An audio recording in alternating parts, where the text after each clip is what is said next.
आमे आगरू आलोक श्लेषण प्रक्रिया कौन एवं आलोक श्लेषण प्रक्रिया पई केउ केउ कारक आवश्यक ताहा जानिछे। वर्तमान कहिलो देखी आलोक श्लेषण प्रक्रिया पई केउ केउ कारक आवश्यक? हाँ ठीक कहिच। आलोक श्लेषण प्रक्रिया पई आलोक, जल, हरितलवक आवश्यक। ताहाले आमे आजी गोटे छोटिया परीक्षण माध्यमरे आलोक श्लेषण प्रक्रिया पई आलोक केमिति आवश्यक होउची ताहा जानि रखिबा। आलोक श्लेषण रे आलोकर आवश्यकता। ताहाले एही परीक्षणटी पई प्रथमे केउ केउ सामग्री आवश्यक से विषय जानि नबा। प्रथमे गोटिए कुंडरे लागिथिबा सतेज गछ, alcohol, iodine, black chart paper, forceps, test tube, dropper, petri dish, beaker, test tube holder, तार जाली, त्रिपदीय स्टैंड एवं गोटिए स्पिरिट लैंप रा आवश्यकता रहिछि। चलो पिला माने वर्तमान आमे एही परीक्षणटी को करी देखिनबा। प्रथमे आमे सूर्योदय पूर्वरु गछर गोटे सुस्थ पत्र को बाछि तार किछि अंश को ब्लैक चार्ट पेपर माध्यम रे आच्छादित करिदेबा। जेबळी भाबरे एही पत्रर किछि अंश ब्लैक चार्ट पेपर द्वारा आच्छादित होइछि एही भली भाबरे आमे करिनेबा एवं एही गछटी को नै आमे 2 रु 3 घंटा समय पर्यंत सूर्यालोक पड़ुथुबा स्थान रे रखिनेबा। वर्तमान 3 घंटा अतिक्रांत हो जाइछि। आमे पर्यवेक्षण रे थिबा पत्रटी को गछरु छिंडाई आनिबा एवं एथि लागिथिबा ब्लैक चार्ट पेपरटी को बाहर कर देबा। पत्रटी रो ब्लैक चार्ट पेपर को बाहर करि सरिबा परे आमे एही पत्रटी को भलो भाबरे पानी रे द्वारा धोई देबा।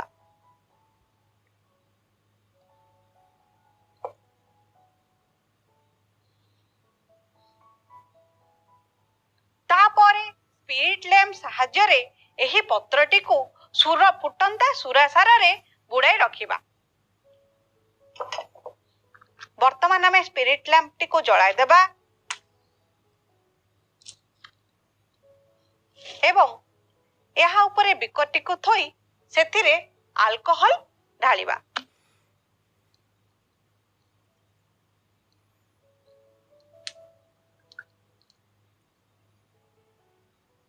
एहा परे आमे पत्रटी को अल्कोहल मध्य रे बुड़ाई देबा।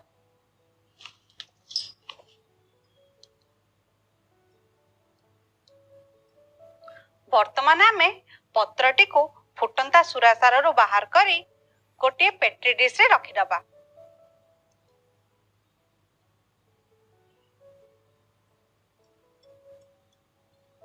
एवं बिकटी को ओल्हाई रखिनेबा एवं स्पिरिट लैंप टिप को बंद कर देबा।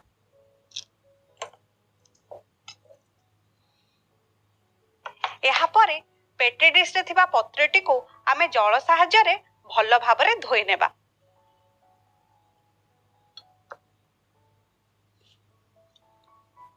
अन्य गोटे पेट्री डिश नै सेतिरे एही पत्रटी को आमे रखिनेबा।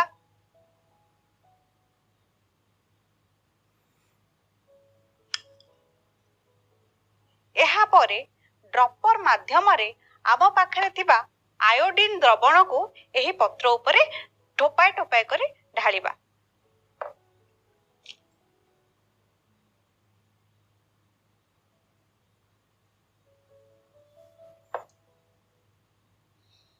एही बळी भाबरे हमें ड्रॉपर माध्यम रे पत्रटी को आयोडीन द्रवण रे बुड़ाइबा। वर्तमान हमें आयोडीन द्रवण रु पत्रटी को उठाई आनिबा एवं देखिबा पत्र रे किछि परिवर्तन घटिछि कि। देखिलो पिला माने पत्र रे किछि परिवर्तन हेछि कि? हाँ किछि अंश नील वर्ण हो जाइछि एवं किछि अंश पूर्व अवस्था रे रहिछि। जेउ अंश गुड़िक घन नीलवर्ण होइछि सेठारे हमर आलोक पड़ी पारिथिला एवं अन्य अंशटी आमे ताकू कौन करथिले ना ब्लैक चार्ट पेपर द्वारा आच्छादित करि देइथिले। तेणु सेठारे खाद्य प्रस्तुत होई पारला नाही एवं आमे जानिचे शर्करा जेतेबेले आयोडीन सॉल्यूशन रो संस्पर्श रे आसे सेठारे तार वर्ण परिवर्तन घटिताए। तेणु आमे एही परीक्षण रु कोन बुझिले आलोक श्लेषण प्रक्रिया पई आलोक एकांत आवश्यक। आमे कौन शिखिले उद्भिद सूर्यालोकर उपस्थिति रे अंगारकाम्ल और जल को व्यवहार करी शर्करा जातीय खाद्य प्रस्तुत करे। एही परीक्षण रु आमे जानिले जे आलोक श्लेषण प्रक्रिया पई आलोक एकांत आवश्यक। आजि पई एतिकी। Bye bye.